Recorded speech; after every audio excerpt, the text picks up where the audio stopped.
Welcome on in. I am Sandy and this is Bayou Shit Show. Please like, comment, and share.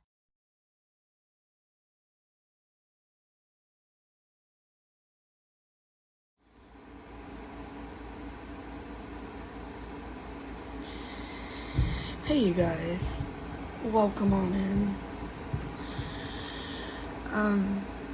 Today's video is gonna be part 2 of the Diamond Painting 101.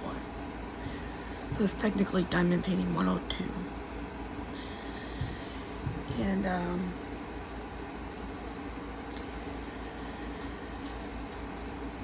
this one's pretty much about mistakes that you can make.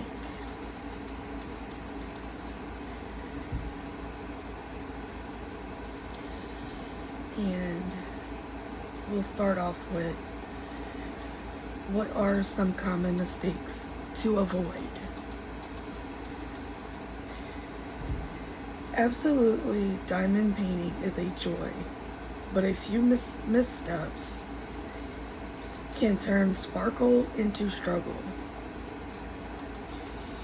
Here are some of the most common mistakes and how to dodge them like a pro.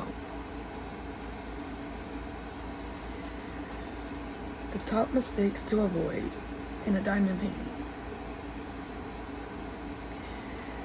Number 1, peeling off the entire canvas cover at once.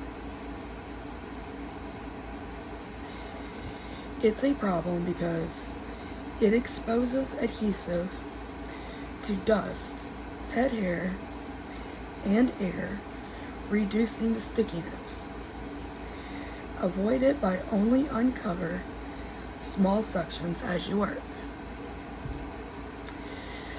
As you see here, I have completed the first half of this canvas.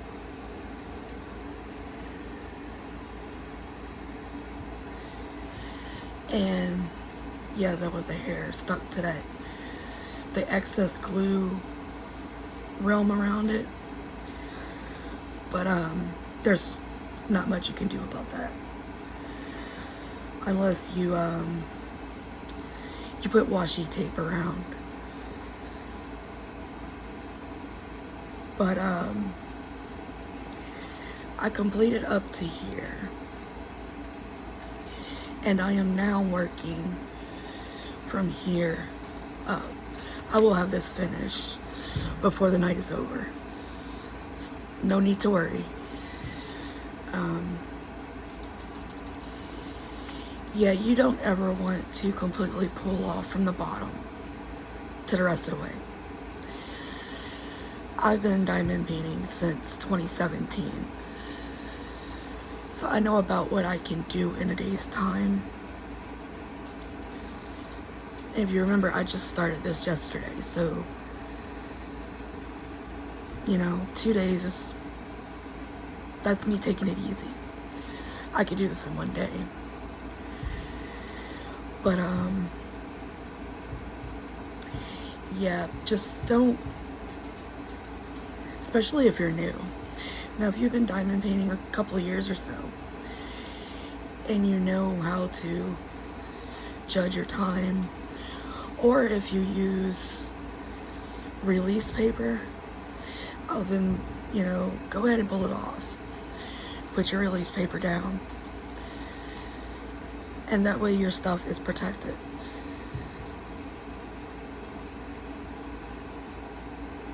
Number 2,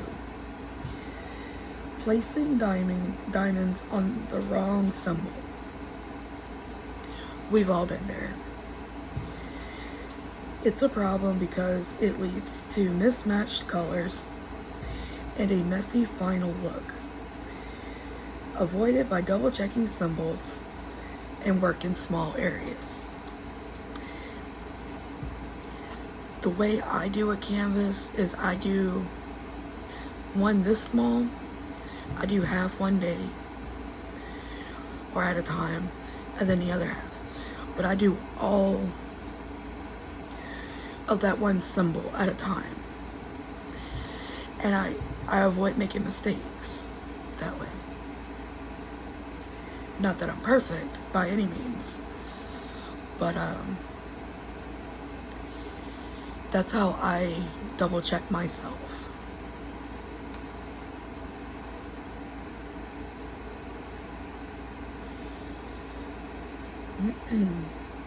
Number 3,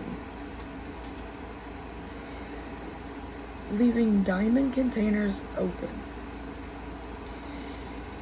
It's a problem because of spills and mix-ups are inevitable. Avoid it by always close containers after use. Now, this one applies like when you use these. You don't ever want to just stick that back in, leave it up here, because I mean you can knock it over, or knock it off. Just simply place the cap back on. Or if you kit up in a tray, make sure to make sure where my lid went. Yeah, I'm a bad example.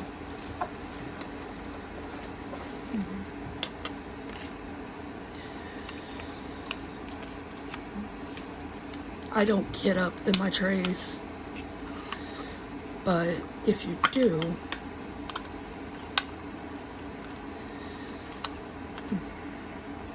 I struggle with these things. You want to make sure if you do kit up in the tray format, make sure your tray is labeled, whether you label it here, or here.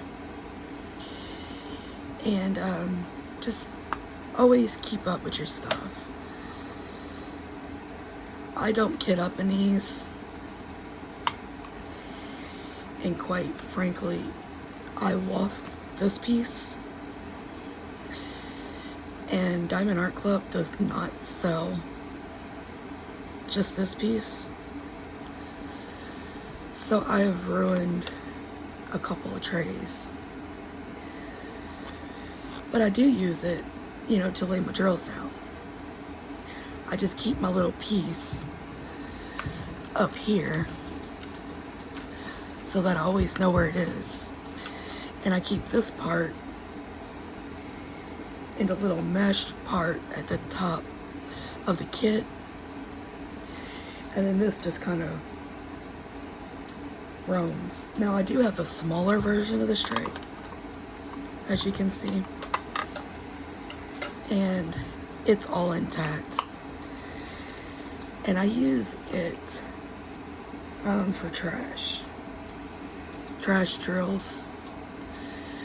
And then when it gets too much, or I'm done with the project, I empty it.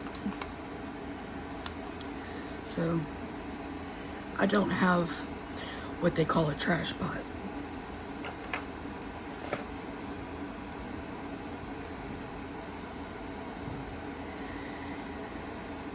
And we are on number 4 is letting pets near your canvas. It is a problem because fur sticks to the adhesive and ruins the surface. Avoid it by keeping your workspace pet-free or cover the exposed areas. Now, I have 4 dogs, and when I work on this, they aren't in my room. And I only work on this in my room because of the hair and whatnot. I have one dog that would probably lick this canvas to death. It's funny, but it's true. For some reason, if she finds like a sticker, she will lick it until it's no longer sticky. So therefore, yeah, I keep this stuff away from them. And I know a lot of you have cats. I'm not sure how much a cat sheds, but my dog shed a lot.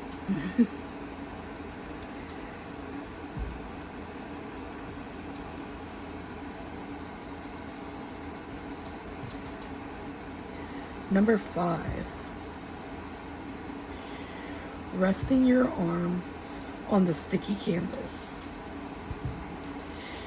It's a problem because it can transfer oils and reduce stickiness. Avoid it by using non-stick parchment paper or release paper under your hand while it's working. Now that is the reason I always start in the bottom right hand corner and work my way up. That way, as I'm working, the canvas is no longer sticky. Now some people work it from top to bottom.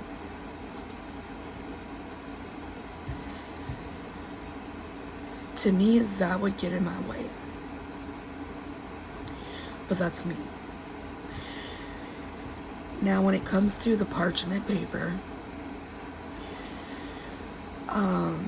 please make sure and read the box. Because if you buy just parchment paper, does not mean it will not stick to your canvas. I learned this the very hard way. You have to make sure that you buy non-stick parchment paper.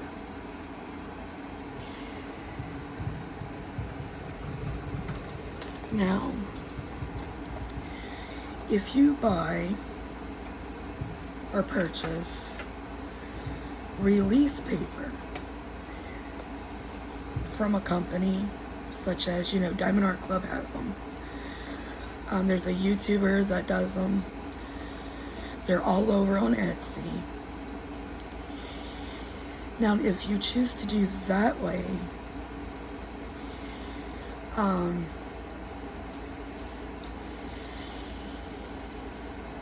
the release paper you usually don't have to worry about. Usually it's double-sided, unless it's otherwise,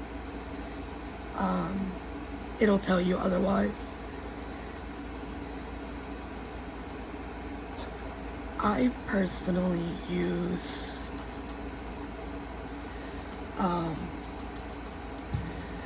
I bought they're sheets of non-stick silicone cutting boards. They're made to be reusable. And what I did was I took them and cut them into 4x4 squares.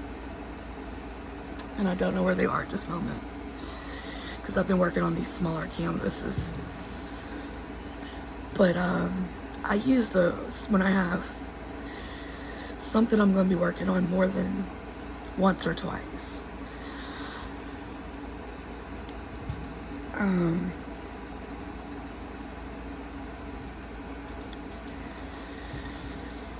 Those work really well if they do get dirty, sticky, get gunk on them, whatever.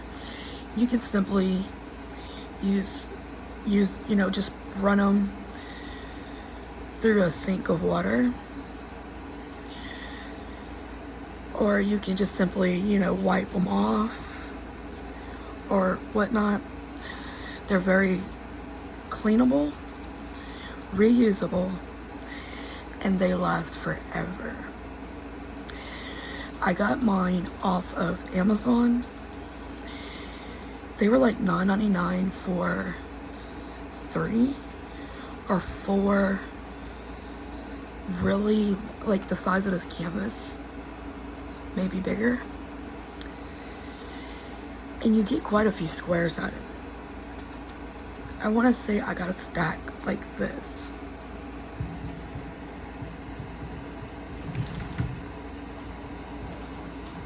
Yeah, I don't have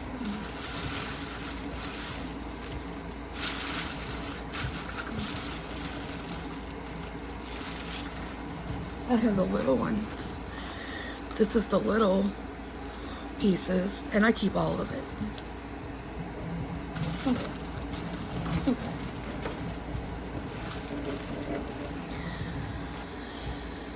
They were in my drawer. This is how big of a stack you get. And there was 4 colors: pink, blue, purple, and green. And I will show you. As you can see, it's clean. There's always a dog hair.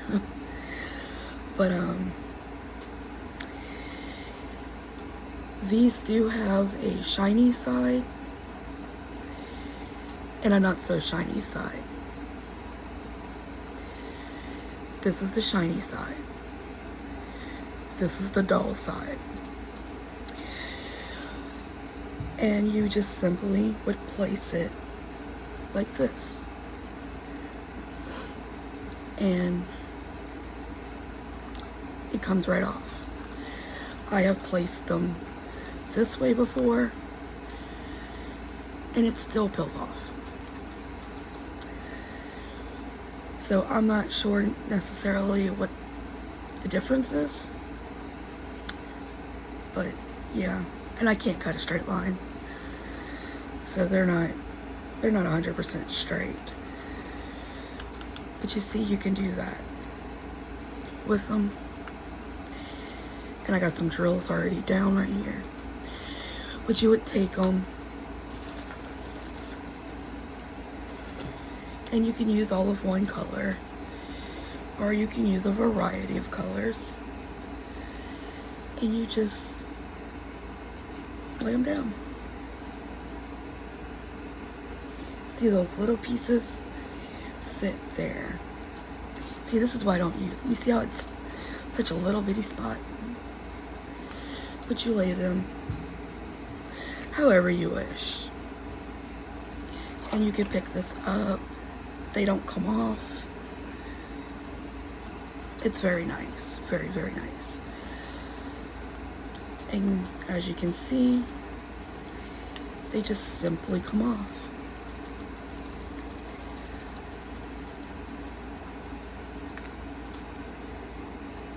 And that way your canvas stays sticky.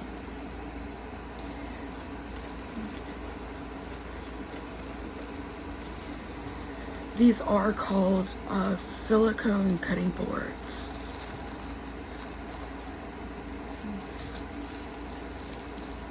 And there's the colors once again.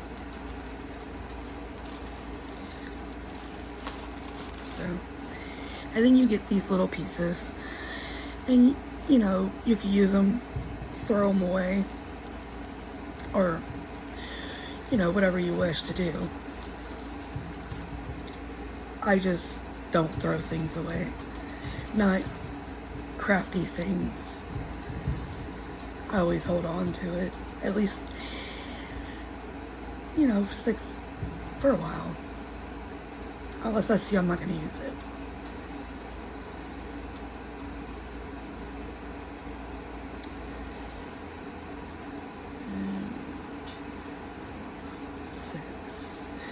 Number 6. Working in poor lighting is a problem because, sorry guys,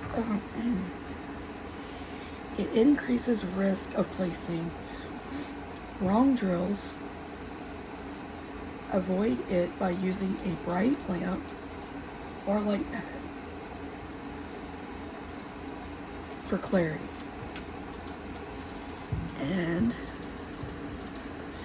that's number 1, number 2, number 3. Generally, I do have this on unless I'm on making a video or on live, simply because I don't want the light to bother somebody. If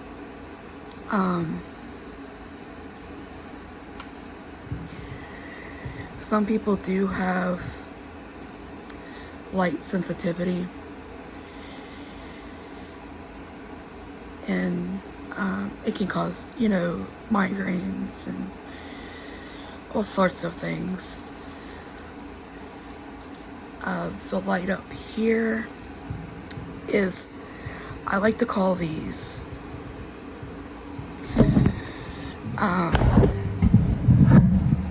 my stadium lights. I do have 2 of them.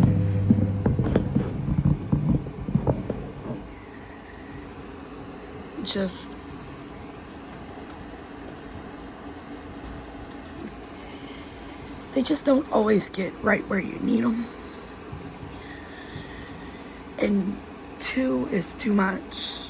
1 is not enough, if that makes sense. But I do have an overhead light behind me. I do not work with ring lights because they do cause me to have headaches. If I work with this light pad for too long,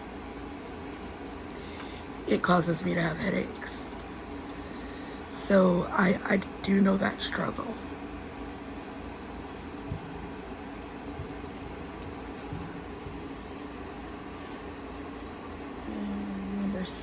Is it 6 or 7? Yeah, number 7.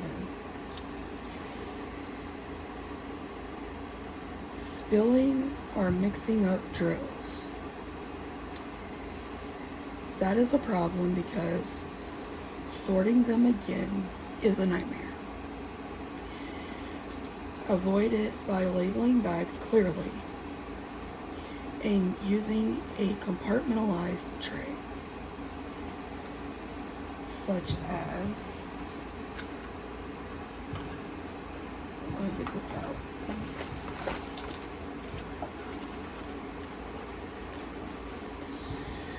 Such as one of these. These work perfect. These bottles sit in here, and they generally do not fall out, as you can see. They are nestled very well. Now I'm sure if you manhandle it, it will come out. It zips up, and everything stays in place.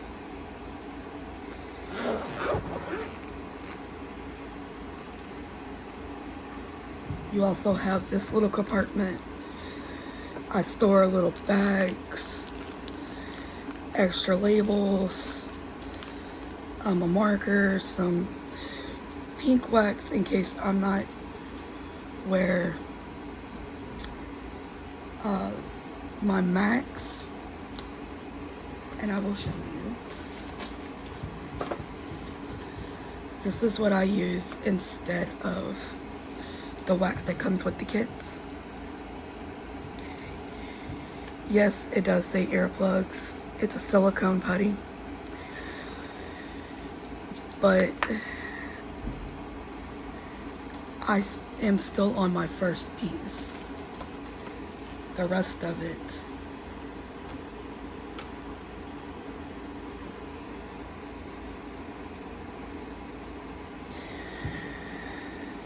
I just take a little piece of it out at a time, but this is the rest of it. And you can mold it, play with it if you please. And it doesn't dry out.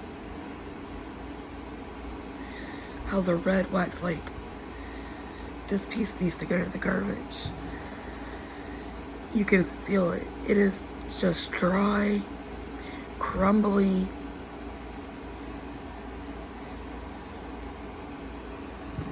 And that's a Diamond Art Club little heart.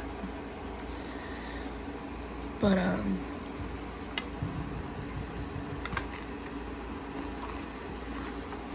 I have this is a 30 count, 260 counts,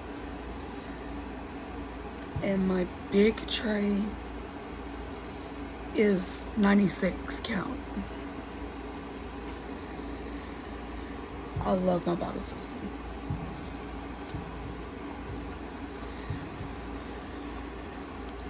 Pro tips for a smooth experience.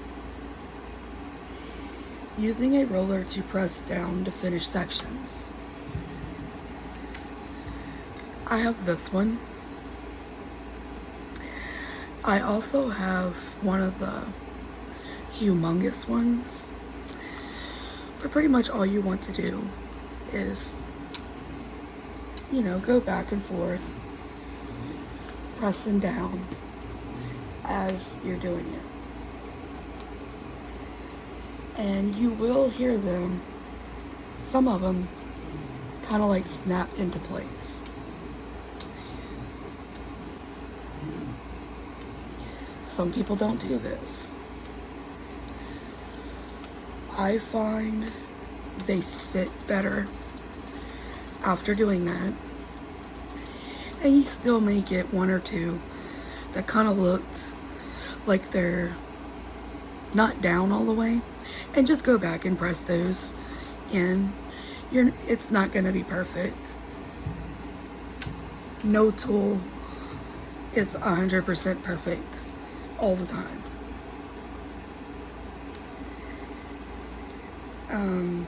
Number 2, store drills in labeled containers or zip bags. I use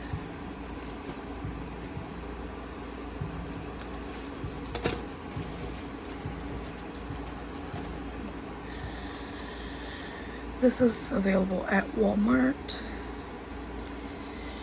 It is, they call it masking tape. And it's yellow. Yes, you can see through it.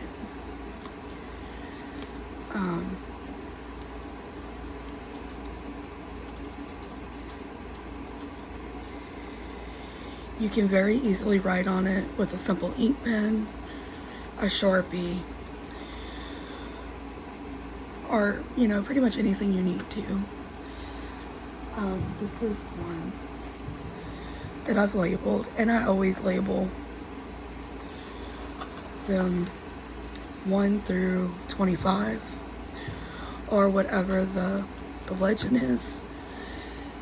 Now, when you get some kits that don't come with this label, with the numbering, serial numbers,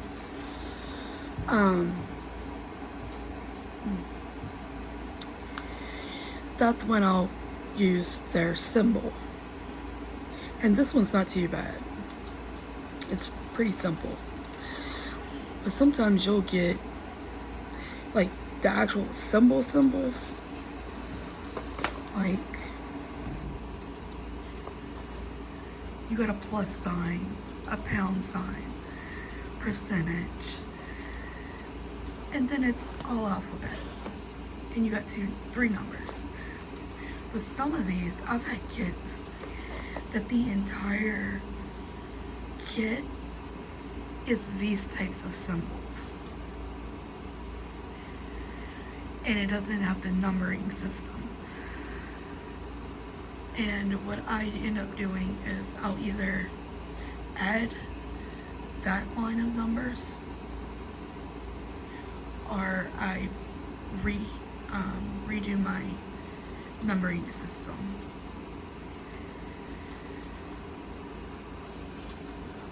I mean, it's your project and you can do things how you see fit. I just found it easier to number them 1 through whatever your number is. Mine happens to be 25. And I'll leave them numbered like that till I get to the next kit. Now the next kit don't need as many, or I may need more than one bottle of a certain number. Then I'll, deal with that when it happens. Number 3, keep food and drinks away from your workspace. Cannot stress this enough. If you're gonna drink something, hopefully you can move your project out of the way or drink away from it, because you get condensation.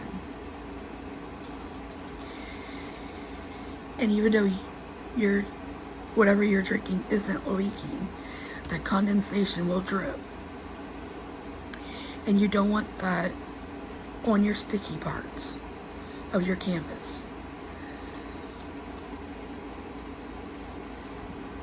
Cannot stress that one enough. Or if you're eating something and it's very crumbly, you don't want those little crumbs all over the place. Because using one of these to try and pick off teeny tiny crumbs is not my perfect afternoon. I don't know about you, but it ain't mine. And number 4 is seal your finished piece with a clear spray or glue for longevity. I use Diamond Dots sealer, and I have the bottle of adhesive.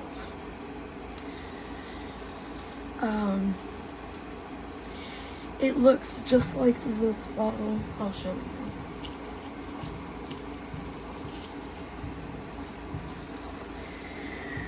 This is the Dot Stick adhesive. I was looking to see if they might have had it on the back, but they don't. I use the Dot Stick sealer. Let me see if I can pull it up real quick, because it's easier to show you.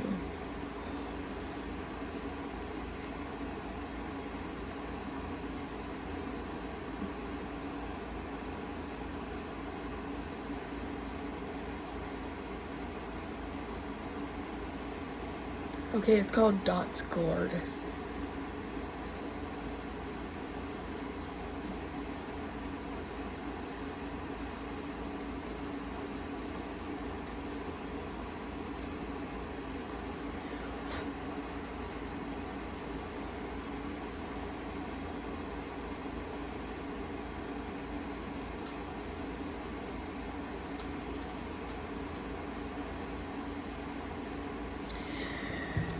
That's what the label looks like.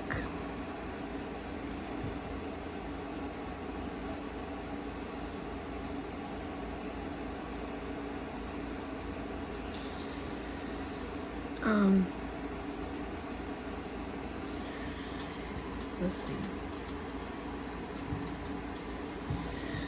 Here's the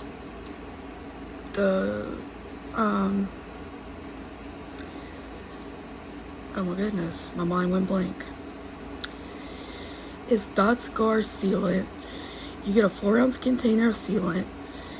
It's a water-based sealer used to protect your diamond art kits. Apply with brush to your projects. It's non-toxic.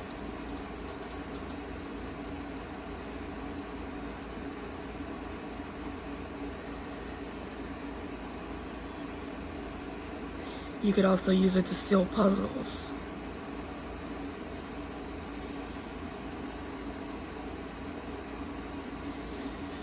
And there you go. For it to be big. And it's only $7 at Walmart.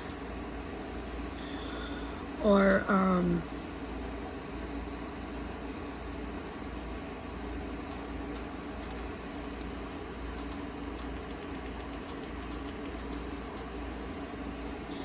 Oh, it has no sound. It's just showing you a 360 of the bottle.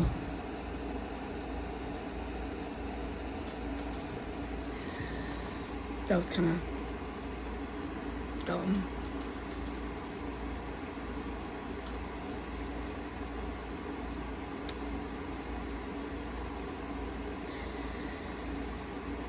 But yeah, it is put out by Diamond Dots. And it's pretty good stuff. I don't have any complaints about it. Now, and I also use, at times,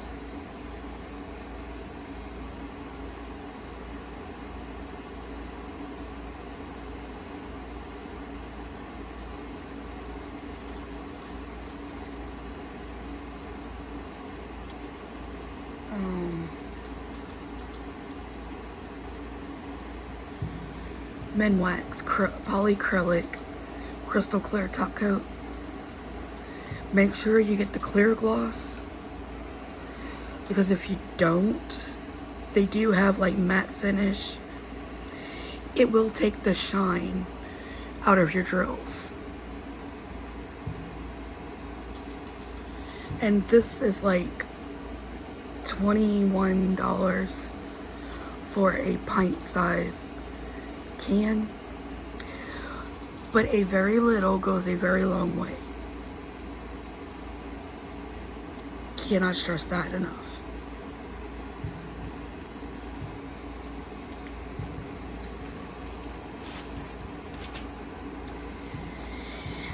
And you guys, that would be the conclusion for our second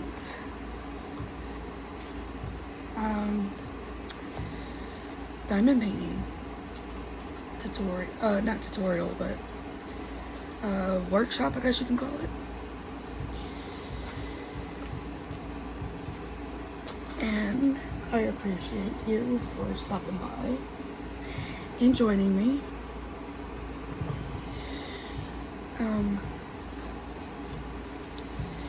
Please like, comment, share below, and feel free to send me an email.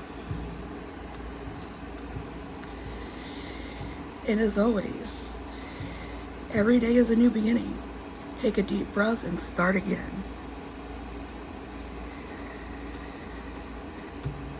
I'll see you guys in the next one. Bye, guys. Thanks for subscribing. See you in the next video. Love y'all.